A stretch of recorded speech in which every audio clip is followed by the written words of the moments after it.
3 minuts i arribarem a les 9. Superman Nani Roma, que acaba de guanyar l'etapa de cotxes del Dakar. Ara ens ho explica el Quim Salvador, però Jordi Plans, bona tarda. Hola, bona tarda. Superman Eugeni Rosselló, explica'ns breument, ràpidament, la història d'aquest català de la Pobla de Segur, que acaba de guanyar avui l'Spin Race del Regne Unit. Sí, l'Spin Race la defineixen com la cursa més brutal del Regne Unit. El recorregut consta d'uns 430 quilòmetres amb un desnivell acumulat de 11.195 metres i arriba a una altitud màxima de pràcticament 900 metres. Els corredors tenen un màxim de 7 dies per superar obstacles com la neu, el gel o els forts vents de l'hivern. La cursa es divideix en 5 fases, són 5 punts de control que travessen tot el nord d'Anglaterra des d'Edal, que està a prop de Manchester, i arriba fins a Dolm, just a la frontera d'Escòcia. Doncs bé, l'Eugeni Rosselló és un home de 32 anys de la Pobla de Segur, curiosament de la mateixa població que el capità del Barça, el Carles Puyol, i ha fet els 430 quilòmetres, atenció, en 5 dies, 4 hores i 52 minuts. He parlat amb ell,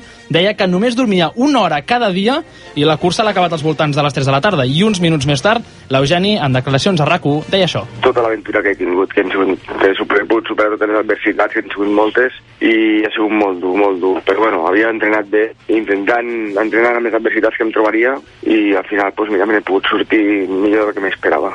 L'Eugeni no va ser l'únic participant català dels 24 corredors que van prendre la sortida, sinó que també hi era el seu company, el Joel Jou, que malauradament va haver de plegar el segon punt de control per problemes físics. Per cert, que la cursa puntua per la inscripció a la Ultra Trail Mont Blanc, a la qual Rosselló ja hi va poder participar l'any passat. Déu-n'hi-do, doncs felicitats a l'Eugeni. Què deuen menjar, Quim, a la Pobla de Segur?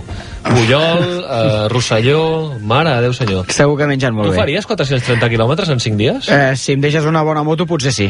Si no, no.